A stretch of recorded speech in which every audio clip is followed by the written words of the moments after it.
Das 24-Stunden-Rennen ist schon ein besonderes Rennen. Ich wünsche uns, dass wir wunderschönes Wetter haben. Kann ruhig schütten. Im verrückten Verkehr ein bisschen zu fahren. Das ist halt Racing, ne?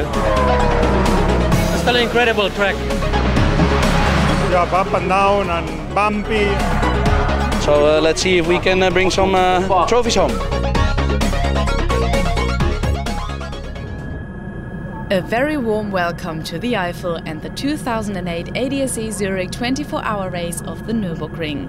As ever, tens of thousands of fans began arriving days in advance to witness Europe's biggest motorsport event live and in person. The grid could even have been the biggest ever in the long history of the Nürburgring 24 hours race.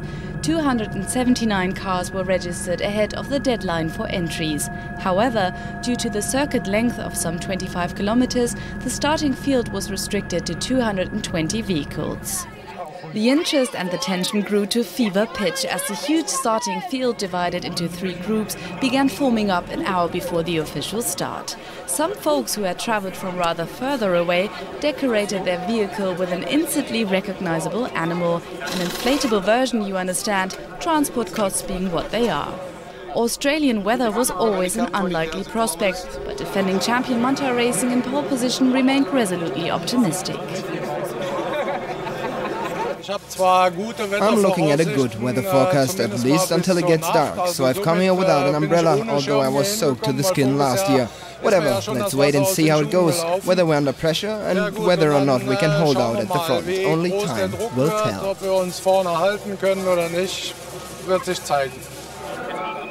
Lining up alongside Manthey on the front row was the newly constructed Jürgen Alzen Motorsport Porsche Turbo, featuring former DTM ace Christian Abt among the drivers. 2007 runners-up Suckspeed Racing again entered the race-proven Dodge Viper, and an equally tried and tested driver quartet of Sascha Bird, Duncan Huisman, Tom Coronel and Christophe Bouchu. Not to be outdone, Land Motorsport also boasted a heavyweight driver lineup, quite literally. They're just jealous. This is the result of hard work and dedication. There can't be many folks who weigh in at 112 kilograms and still manage to be so quick. That's all it is, pure jealousy. With friends like these, who needs enemies? Simon Stuck and Basseng in high spirits despite it all. Bang on time, 20 minutes ahead of the official start, the field set off on the formation and familiarization lap. Although given the excellent weather conditions, it was more of a parade lap for the crowd. The fans surged to trackside for another close-up look at the cars and their drivers, and to wish their heroes the best of luck for the forthcoming test of endurance. You don't get that anywhere else. Let's take a look at the starting grid. It's a colorful and varied mix of cars headed by defending champions Manthey Racing. Take away the Alzen Porsche Turbo and positions 1 to 3 would be identical with the 2007 podium. But it's a pleasure as usual to see more exotic racers like the Aston Martin and the Lamborghini ready to battle for glory. In the remaining seconds before the rolling start at Tiergarten, the task is to warm the tires ready for the best possible getaway. Veterans such as Hans-Joachim Stuck obviously take a much more relaxed attitude. 3 o'clock on the dot and the first starting group roars into action. But astonishment and disbelief immediately fill the air. The Manthey Porsche seems to have a problem. The 997 RSR with Mark Lieb at the wheel emits clouds of smoke and is passed on the straight by Jürgen Alzen and Tom Coronel.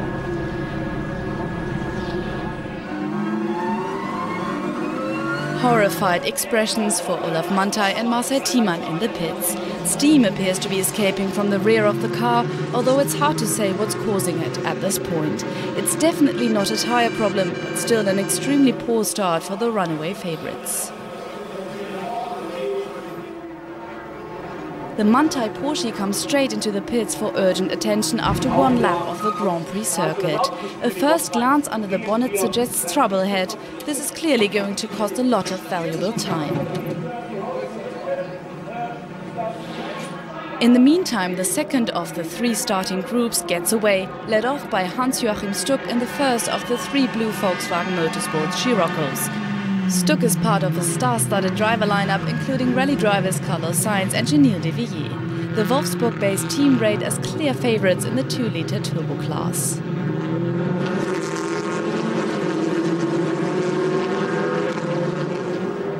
The Viper and, due to its turbo, the Arzon Porsche were assigned to the class containing the cars with the biggest engines, 4 litres or more, although the outright victory rather than merely winning the class was the objective here. Manthey Racing's misfortune looked like good news for the two contenders. And when the Land Porsche suffered tyre damage due to debris on the track just a short distance into the Nordschleife, Arzon and Coronel had the road to themselves. That left Peter Paul Pietsch in the Wochenspiegel Porsche in third. Right at the start of the marathon race, it looked as though the ambitious amateurs were set for a field day. After limping agonizingly around practically the entire length of the Nordschleife, Marc Bosseng finally made the safe haven of the pits to pick up a new rear wheel. Luckily, the period spent driving on a wheel rim caused no further damage. Heinz-Harald Frenzen's Apollo Hybrid was pushed into the pits for rather more serious reasons, requiring a complex change of gearbox after just one lap. The 4 minutes lost by Land Motorsport were trifling by comparison, although the loss of time was most unwelcome for a podium contender.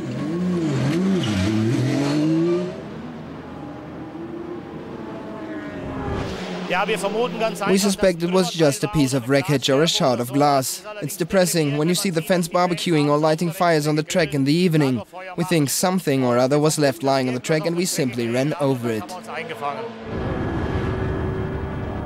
Tom Coronel spent a lap observing the strengths and weaknesses of the Arzon Porsche. Eventually he decided he'd seen enough and mounted an assault.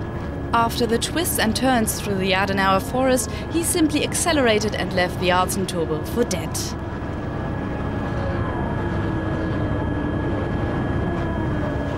All change, please. It was now Jürgen Arzon's turn to study the Saxpeeds Viper's chief characteristics around the circuit. My car goes a lot better in certain turns, but there are turns where the Viper makes a better exit, while downhill and in downhill turns it's simply quicker. I can't keep up with it there. But you just try and keep in touch somehow. This isn't the pace you want at the start of a 24-hour race, but that's the way it is for now.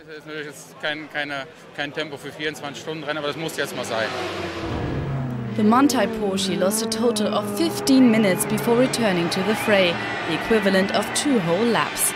Rejoining in the 217th and last place, the champion began a long game of catch-up. A daunting task certainly, but almost a whole day to accomplish it. It's certainly very special. It was just unlucky. We saw at once there were white clouds of steam coming out of the rear. At the end of the day, we saw it was a water pressure problem and suddenly dropped to nothing. We've repaired it now and we'll try and catch up as best we can. The next of the favourites hit trouble just a lap later, as the Viper came into the pits with a serious loss of power, traced to a defective alternator. Nothing for it but to replace the offending component. All 3 of the most fancied cars have now made unscheduled stops.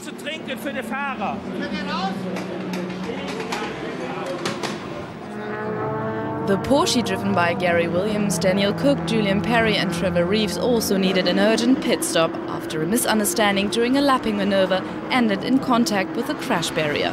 However, the Britons quickly rejoined on their way to 12th place overall. That left Jürgen Arzon out on his own in the lead, although he refrained from squeezing the last drop out of the newly built car, allowing the Wochenspiegel Porsche to close up. Christian Menzel confessed to mixed feelings about holding the lead solely because of the favourites' poor fortune.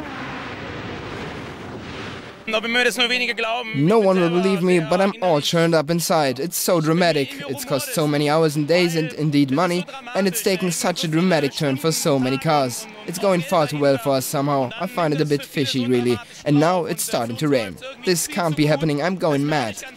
I think the best thing would be if I could drive right away, then I'll be absolutely fine. Just watching is all too much for me. Ich glaube, das Beste wäre, wenn ich fahren darf, weil dann geht's mir am allerbesten. Weil wenn ich hier zugucke, kriege ich zu viel, wirklich. After more or less fixing aerodynamic problems which cropped up in practice, Aston Martin Team Austria benefited from the large number of retirements. In the first hour of the race, Robert Lechner turned in an 8.49 for the approximately 25-kilometer lap, a terrific time by any standards. Unfortunately, the 6-liter power plant is a thirsty beast, prompting Lechner's downbeat assessment. I think we found a pretty good compromise. The car is relatively safe to drive now. It could be quicker, there's more potential there, but we won't be able to use it this weekend. The Reda Lamborghini Gallardo is another exotic entrant hampered by high fuel consumption. Starting driver Dirk Adolf was the first of the leading group in for a scheduled pit stop. He had been in the top 5 up until then, but a series of minor mishaps saw the Lambo slip down the field. The Schubert Motorsport BMW Z4 is relatively economical by the standards of the other leading cars. The 3.2-liter production engine was good for 12 laps on a single tank, which could pay off over the race distance, or so the team hope. Indeed, in the light of the problems suffered by the favourites, the BMW team looked to be in with a chance. The Saxfleet Viper, for example, lost 3 laps before the change of alternator was complete. The Paragon team also benefited from the unexpected start to the race. Starting driver Pierre Kaffer drove the Privateer 997 RSR to a position where the podium appeared a possibility. We join him here on the way to Schwedenkreuz, one of the fastest sectors on the circuit, before he slams on the anchors with the Arenberg bend coming up. With the thirsty Arsen Porsche in for refueling, the Wochenspiegel team took the lead. Michael Jacobs worked his way serenely through the field with no apparent problems and some fine lap times. Peter Paul Peach, who handed over to Jacobs, remained resolutely skeptical. We're about an hour and a half into it, that's all. There's still a long way to go, but it's been a good start and everything's functioning. I just tried to stay well out of trouble at the start, although it basically wasn't necessary as I pretty quickly had a clear track behind and in front of me. I found myself in third and basically just held onto that. It all went well. The other cars made room, that worked well too. It was a lot of fun.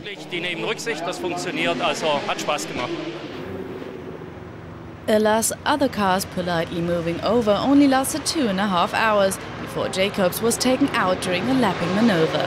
The Wochenspiegel Porsche appeared at Döttinger Höhe with restricted vision and poor air resistance. The steward stepped in with an emergency repair to hold down the bonnet before Jacobs set off for the pits. That meant yet another new leader, Richard Westbrook, in the high-sag competition Porsche, the 7th time the lead changed hands in the first 3 hours. However, starting driver Frank Stippler had still not written off the Manthey Porsche.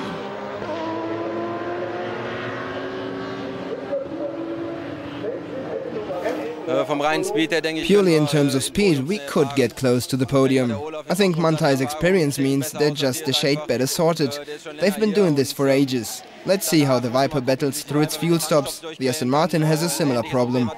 Paragon will be strong and, despite the puncture, I think it was the left rear, you can't ride off Wolfgang Lanz. I think the usual suspects will be there or thereabouts at the end.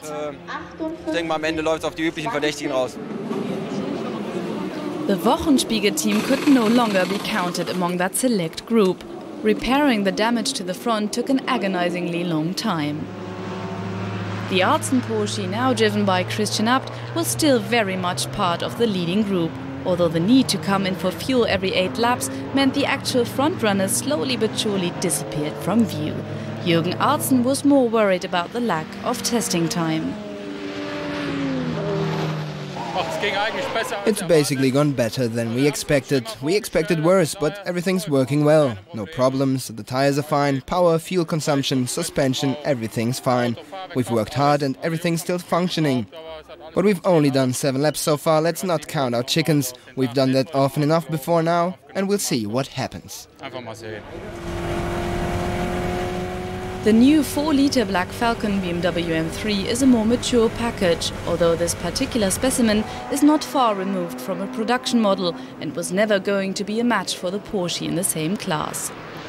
However, the enthusiasts at trackside were intrigued by the new contender. Perhaps a similar car would be back in 2009 as a works entry and realistic challenger to the top teams. The near production version still cut a pretty fine figure at Fuchsröhre.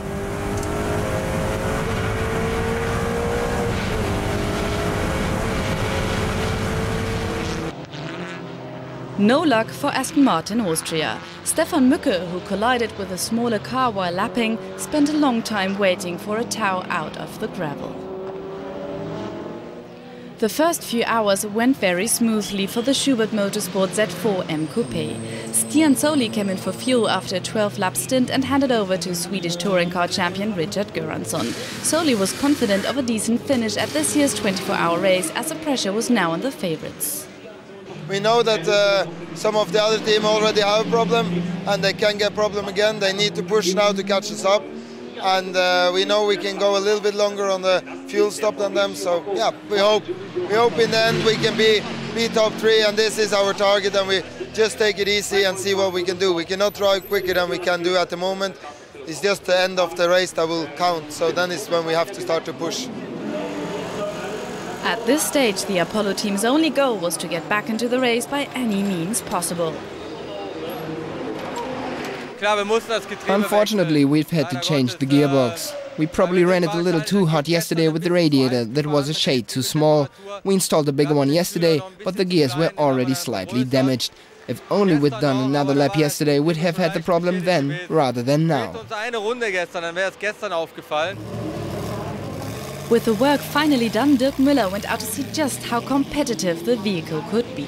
The Schubert Z4 provided an ideal opponent. Richard Göransson swiftly closed the gap, indicating that the hybrid car was not quite yet able to keep pace with a more sorted competitor. The BMW turned in a blistering fastest lap of 8.49, whereas the best the Apollo could do was 9.24. The extra boost from the additional electric motor could do little to better that. The Wochenspiegel crew finally limped back into the race. The Porsche GT3 sporting a new front underbody, shock absorbers and radiator. The repairs consumed a costly half hour. The car was hit by further problems later in the race and ended up out of the classification. 3 hours into the race, the Hisack Porsche continued to lead. The Porsche was constructed earlier this year and modified to suit the Nordschleife. In the race, early teething problems and the onboard fire in practice had no effect whatsoever, as Emmanuel Collard enjoyed a trouble-free stint. By this time, the Viper had unlapped itself against the Schubert BMW, but was still 2 laps down. It was the second fastest car on the track, covering the 25 kilometers in 8.55 on average. Göransson in the Z4 stayed well in touch on the twisty sections, but where it came down to pure speed, such as here in the sector from Flugplatz to Schwedenkreuz, the Viper's mighty muscle was a huge advantage.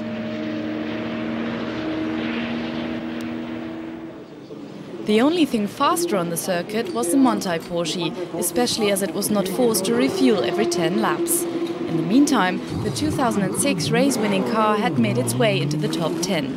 The 996 was driven by 2 amateur hopefuls, purchasers of the older car after Montai Racing switched to the new 997 RSR. The change certainly paid off last year, and the champion team was now in much better shape after their early mishaps.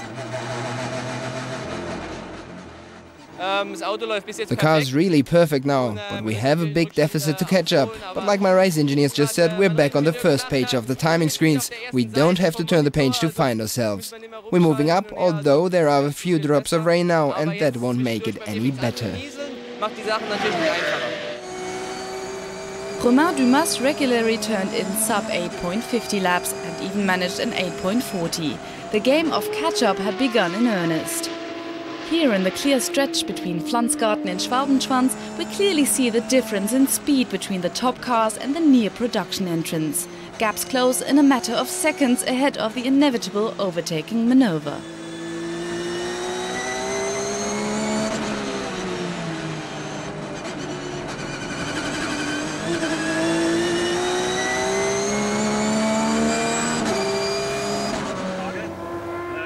Just as in previous years, the 24-hour race attracted entries from Japan.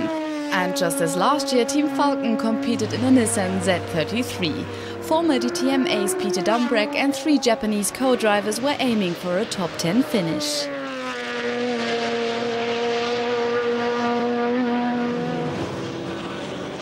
By contrast, the Lexus LFA entered by Team LFA is a completely new car.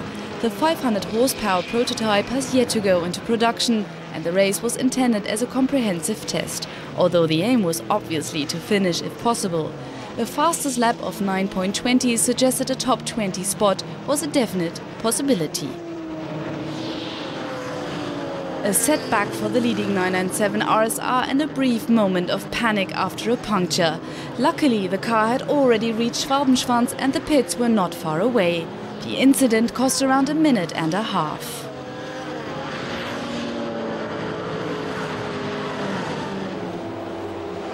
The race was going well for Volkswagen Motorsport.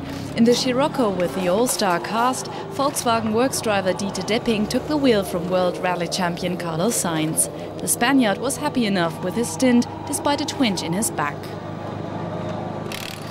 Yeah, the problem is, we are four drivers, 1 seat, and we have to get some compromise for the seat. And I have an all injured from the back that when I am not in the correct position, immediately I get some pain. We will see.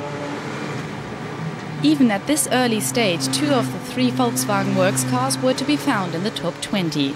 The Scirocco, piloted by Depping, Stuck, Sainz and De Villiers, was around a minute off the Volkswagen driven by Jimmy Johansson, Thomas Mutsch and Florian Gruber. An internal competition for the time being, with youth getting the better of experience for now.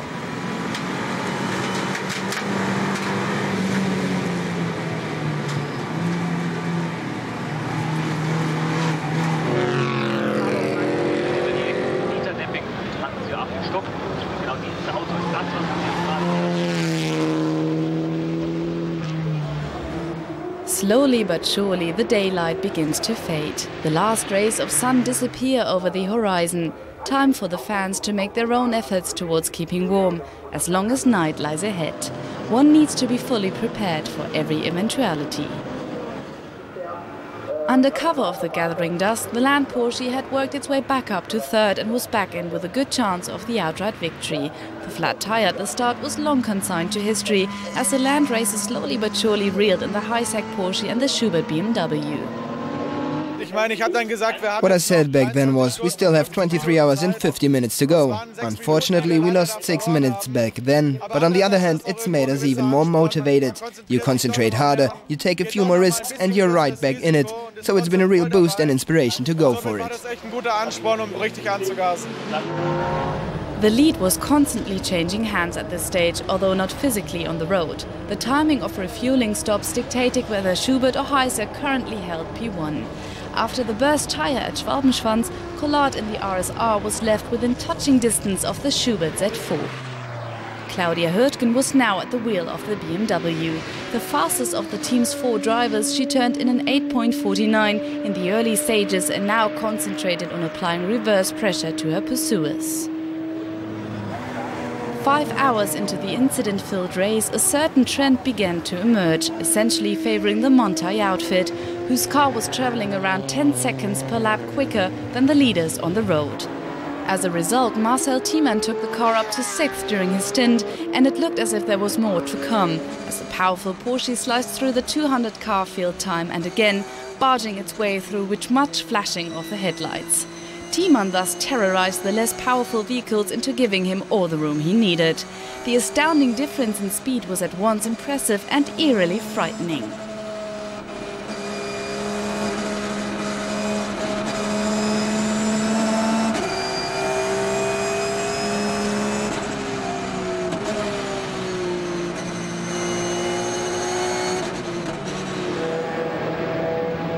The Zack-Speed Viper, the second fastest car in the race, reappeared in the top 20 after 5 hours, although there was a huge 2-lap gap to the leader. We keep driving our stints. The weather forecast is predicting rain for tonight. We're preparing for that and hope we can make up some ground. We're almost as quick as the Manthey Porsche. We still have some work to do, but we'll get quicker.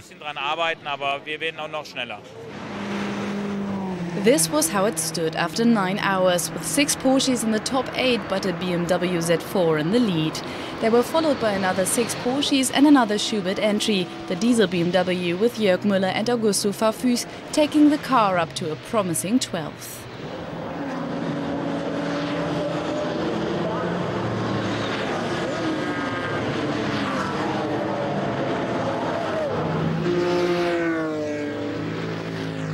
In the 2-litre turbo class, the main focus of interest was the exciting internal duel between the works Scirocco's. As the race progressed, the youngsters pulled further and further away from the better-known oldies. However, there was another battle taking place at the same time, as a second manufacturer was aiming for glory too. The car maker in question was Opel, who entered and started with 2 Astra GTCs, although that was reduced to 1 not long after the start. The surviving Astras was certainly a match for the Volkswagen Scirocco, delivering a fine head-to-head battle with Stuck & Co. A very creditable performance from the newcomers, trained and prepared by 2003 outright winner Manuel Reuter.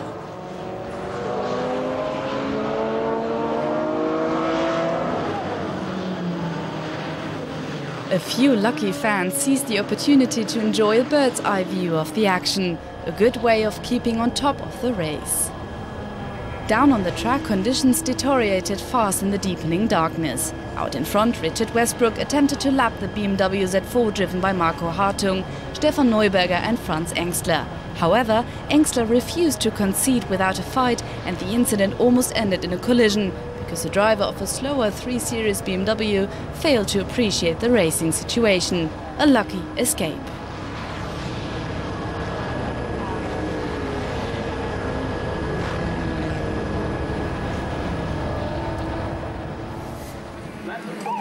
It turned out to be a jinxed race for Aston Martin Team Austria. The off in the gravel and a string of minor problems meant the car slid inexorably down the field.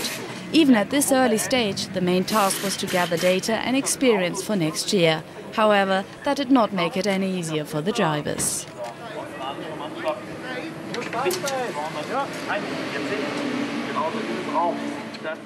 You're driving over 200 km per hour between the trees. I mean, you don't have a trees here, but you don't have any runoff. Only Amcor just beside the track. So a lot of bumps around, and you just have to play with the 600 horsepower we got around the track as fast as possible, and that's what I enjoy, that's what I love. The atmosphere so typical of a 24-hour race and so beloved of the fans. Dusk and the glittering lights begins to take hold.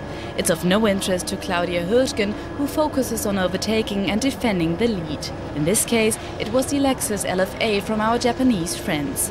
A power advantage of some 100 horsepower is no help at all, even on the straight, where you'd think it made all the difference.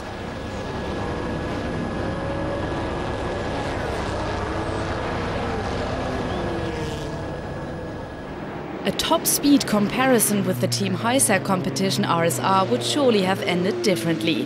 However, the overlapping refueling cycles mean the two cars did not go head-to-head on the road. Both were much more concerned with their own race tactics and the business of overtaking slower cars. Astonishingly, lapping seems to be easier at night, according to Marino Franchitti. I think it's actually a little easier because I think they see the blue light for the top 20 a little better. But there's a lot of small cars with a lot of big lights, so they blind you a little bit. But no, I think it's easier in the night for the traffic. The leading pair finally crossed swords on the road at 9:30 p.m. Hürtgen had no chance whatsoever against the Porsche's 100 extra horsepower, delivering a 20-kilometer higher top speed, 270 versus 290. By now, the only visible objects either both lights or are illuminated, the glittering paddock and pit lane complex, for example. However, the weather now became a factor. It started to rain, but not everywhere at once. Mixed conditions, much disliked by the drivers.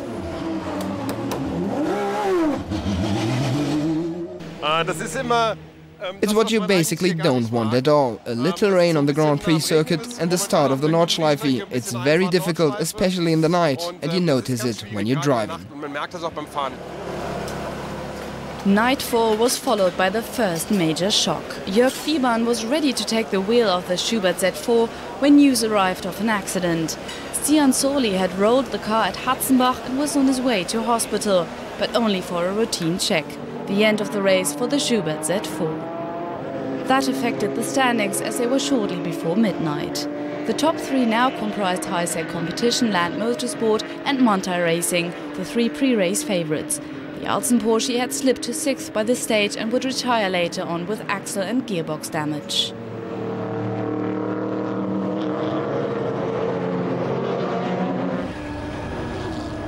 Regardless of the partying now in full swing all around the circuit, the action continued down on the track, observed by the fans who were not here for reasons of excess.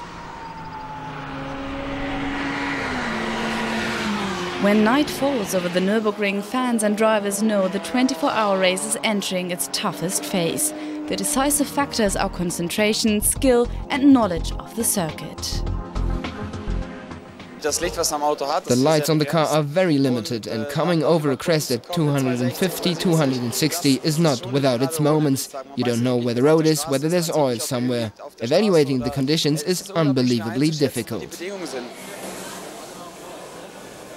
Midnight brought the first prominent retirements. Long faces at Schubert Motorsport, helpless in the face of adversity, as a near-perfect run in the BMW Z4M Coupe ended with the previously mentioned roll at the Hatzenbach bend. We were doing really well and held the lead from time to time. We were in second, just 14 seconds off the high-sec Porsche. It makes you angry, but that's racing. The broken Alzen Porsche fared little better, and neither did the Saxspeed Viper, a hot pre-race tip but parked in the crash barrier before midnight. Retirements and accidents spell the end of dreams.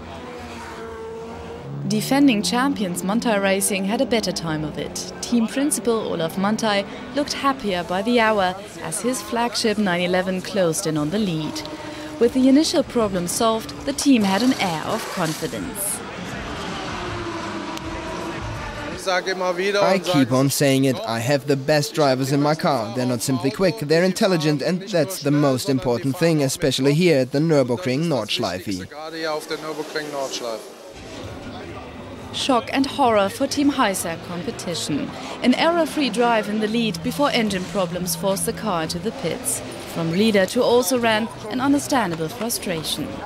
It's bitter, as you can imagine. We had a chance of the outright victory, and now we have time to consider our strategy for the rest of the race.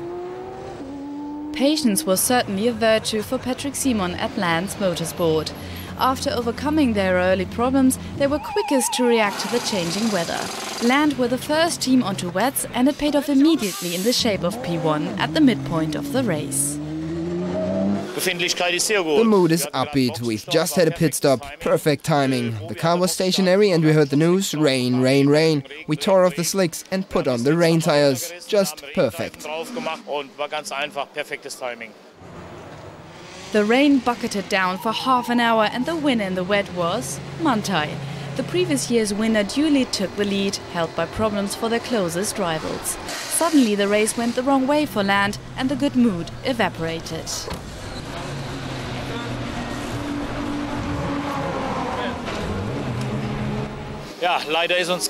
Unfortunately, our gearbox exploded, the casing splintered. The problem compared to our colleagues was that we didn't have our car in the pits.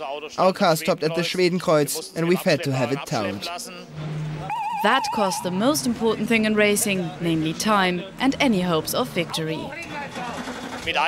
Our own efforts alone won't put us on the podium now. Just a short time ago, we could have made it through our own efforts. Volkswagen Motorsport were never aiming for the outright win, targeting the 2-liter turbo class victory instead. And it was looking increasingly good. 2 of the 3 Scirocco's were running in the top 20. However, rally star Sainz and De Villiers were still struggling to cope with the idea of traffic.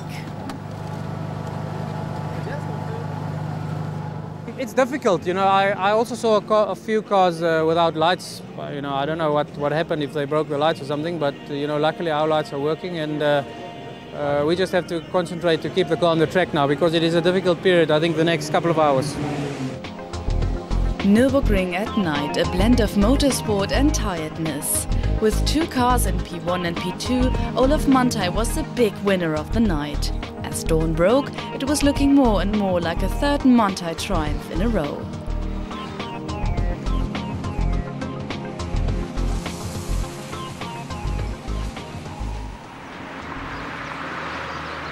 After 17 hours, as sunshine replaced the grey of the dawn, the standings looked like this. With all their serious rivals out of contention, the Manthey Porsche pulled out a 3-lap advantage in the lead, followed by the 2006 winning car, also a Manthey entry, and the Fricadelli Porsche driven by Sabine Schmitz and co.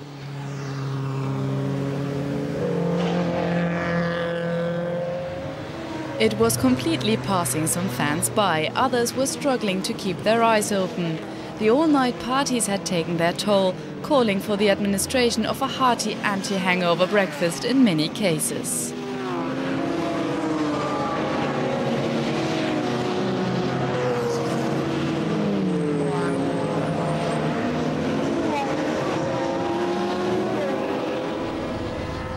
Manthey Porsche, which we see here entering the carousel, was out on its own in the lead and under no competitive pressure whatsoever. However, the clutch had broken by this stage, hardly inspiring confidence for the last 6 hours. The tactics now were to nurse the car towards the finish line as fast as possible, but also taking it as easy as possible. After 18 hours on the road, and with these thoughts playing on the mind, maintaining concentration was a serious challenge. On the plus side, the traffic had died down a little by now, allowing the drivers to focus on the best possible line around the circuit.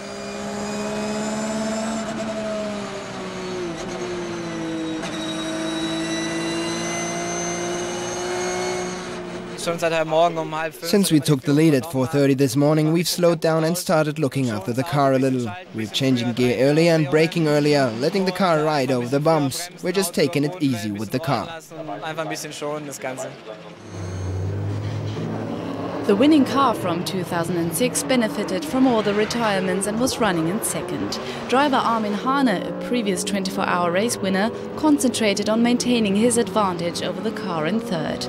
The rest of the driver lineup featured 2 amateurs, Christian Harmon and Jochen Krumbach, and another pro, former DTM ace Pierre Kaffer. However, it turns out that the team was not honestly expecting to do so well.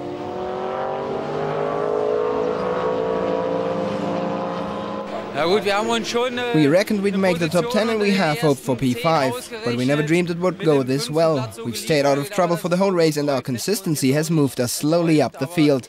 That's 24-hour racing. You can get right to the front with simple consistency. Konstante Leistung sind wir dann auch schön nach vorne gekommen und das macht eben auch ein 24-Stunden-Rennen aus, dass man eben mit konstanter Leistung auch ganz vorne mitfahren kann.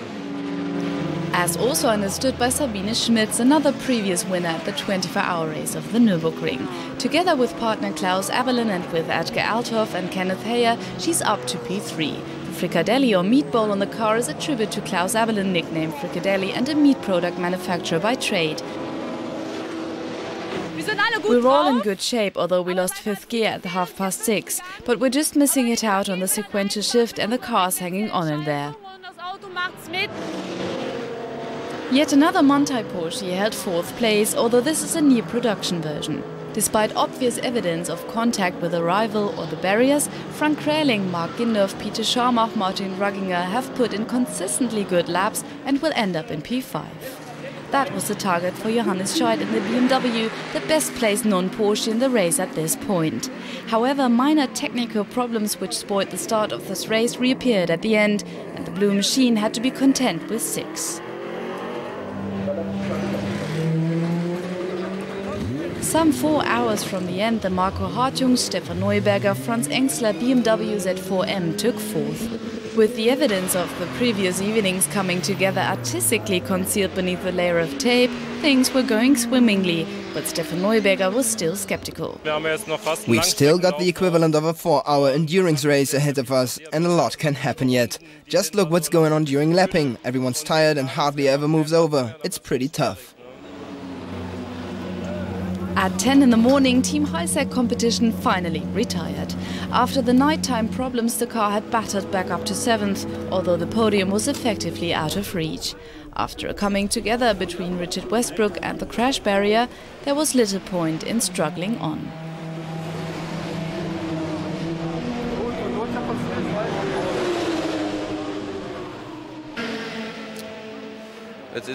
We're deeply disappointed now. Richard said he had a minor off, but that's only a small consolation. We were many laps down. There's no real difference between finishing in 11th, 7th, 5th or not at all.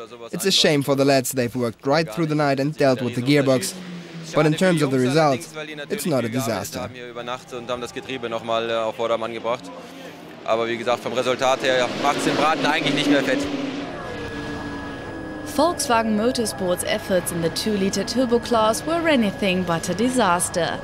The Scirocco with the yellow mirrors driven by Gruber, Johansson and Mutsch was by now a lap ahead of Sainz, Stuck, De Villiers and Depping. In the overall standings, the new cars were placed a remarkable 11th and 16th. Hans-Joachim Stuck was a satisfied man.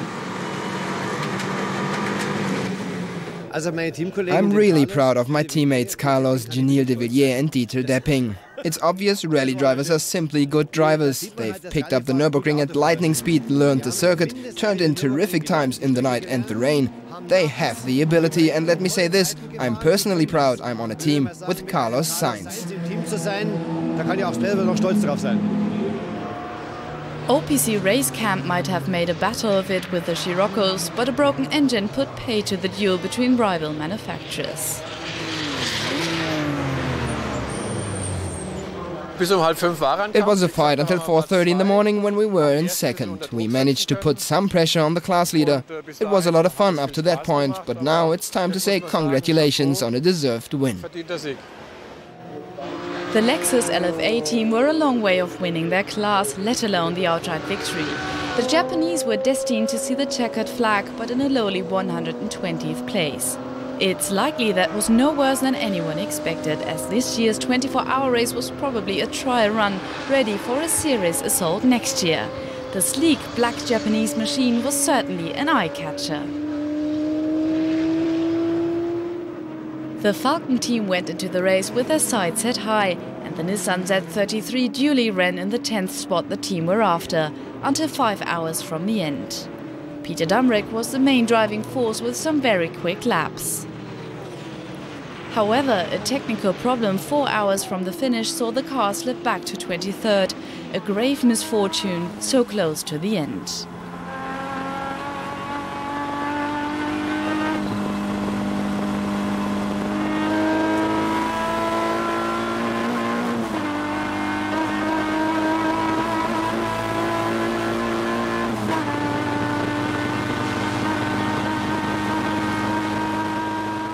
We were running very strongly. We got the car up into the top 10, but there was a couple of little problems, especially with an oil leak on the engine. So basically it was spraying oil on the windscreen. So it was a 40-minute, 50-minute job to get that fixed. So that's really cost us any chance of the top 10. But you know, it's encouraging because my last run there, I was able to have a very quick, consistent run, and I also set the fastest lap for us in the car. Expectations were always low for the Apollo, too new and untried a concept for the Nordschleife. The hybrid drive system held up well, but the gearbox was the Achilles heel. Father of the hybrid concept, Heinz-Harald Frentzen, rated the experience as a success. Proving that the project and the concept do work counts as a success. The batteries and the electric unit worked perfectly, but the conventional gearbox, which is an everyday model, didn't work so well. The differential was probably a little too weak for this purpose. I think it'll be better next time out. Und ich denke mal, dass wir da fürs nächste Mal halt eben besser gewappnet sein werden. It will be genuinely exciting to see what 550 plus 130 horsepower is capable of delivering. The team also deserves much praise for their never-give-up approach. The car was not classified, but at least made it over the finish line. Although it was impossible to ignore the grinding gears right to the end.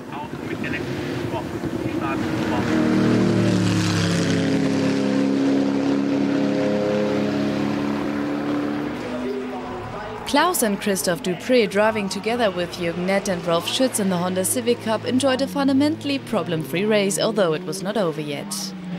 You know how it is in motor racing. Something bad can still happen 2 laps from home, although I think we have everything under control. We've checked everything over one last time. I think Junior will bring the car home now. And indeed he did, as the foursome duly took the honours in their specially introduced Cup class.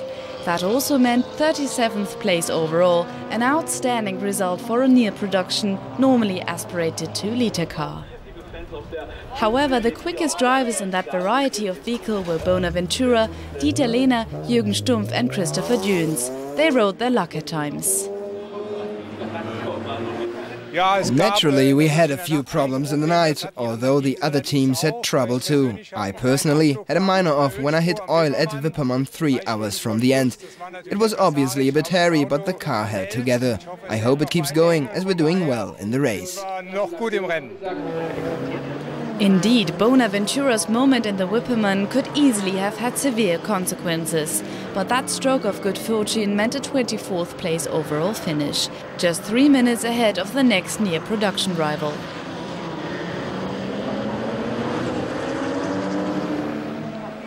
Manthey ordered a precautionary stop an hour before the end to give the car a thorough check over, replenishing the gearbox oil among other things. After thousands of clutchless gear shifts, the hard-pressed gearbox will have been grateful for the refreshment. The stop meant 2 laps lost, but the car still led its sister vehicle by a full lap. That should be enough, provided there are no further incidents.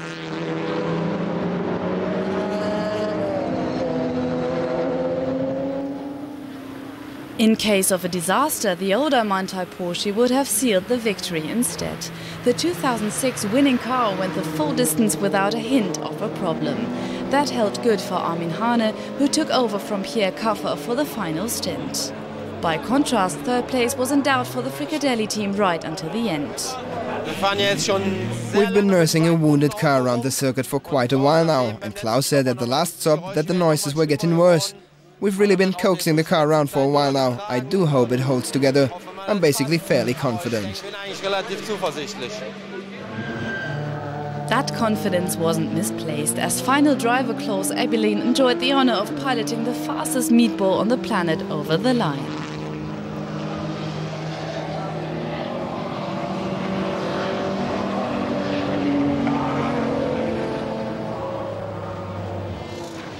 The Schubert Motors BMW 320D claimed the honors as the best-placed diesel-powered car. Touring car pros Jörg Müller, Augusto Farfus, Frederik Ekblom and Stian Soli held 7th spot for a time, but a coming together while overtaking pushed the team back down to 13th. At least I'm having a lot of fun. Now the body starts to feel as well, because we went over the night, but at least everything is working fine.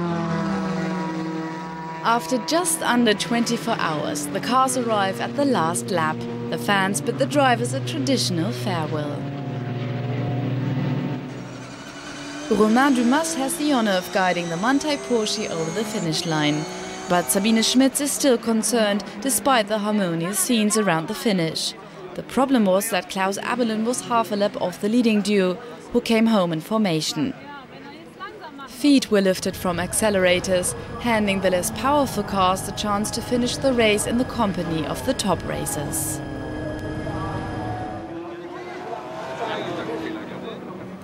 And that was that. After racing twice round the clock and 148 times round the Nürburgring Grand Prix circuit and the Nordschleife, Marc Lieb, Romain Dumas, Timo Bernhard and Marcel Thiemann completed a hat-trick of outright victories for Manthey Racing.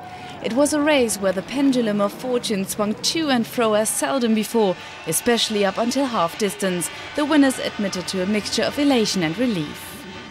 To be perfectly frank, it was really tough for us at the start. Provided we didn't lose too much time, I knew we could claw it back, although I reckon 16 minutes was probably the limit. But then we caught up pretty much everything before it got dark. I think we've all done a fantastic job. It was so really dramatic due to the problems we had right at the start, and then, yet again, we've had a huge amount of luck. wir hatten wieder mal eine Riesenportion Glück.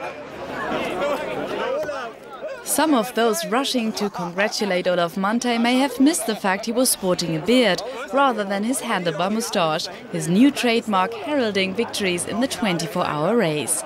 The icing on the cake of the 2008 triumph was the fact that the winning car from 2006 sealed another podium finish. Sensational. That's my first 24 hours in a car as good as this, and to finish second as well. It doesn't get better than this. And another surprise, third place went to Sabine Schmitz, Klaus Abelin, Edgar Althoff and Kenneth Heyer. That made it an all-Porsche podium. Hans-Joachim Stuck, Carlos Sainz, Genie de Villiers and Dieter Depping finished 15th overall and second in the 2-liter turbo class, beaten only by fellow VW drivers Thomas Mutsch, Jimmy Johansson and Florian Gruber. I think myself and Carlos, we enjoyed the new experience of the Nordschleife, and sure it will be nice to be back, but I think really a brilliant result and really happy for the team. Of course, everyone who made it to the checkered flag felt like a winner at the end, although only 149 of the 220 starters made it into the classification. Teams and Porsches again dominated the final standings, but BMW and Volkswagen made a decent impression too.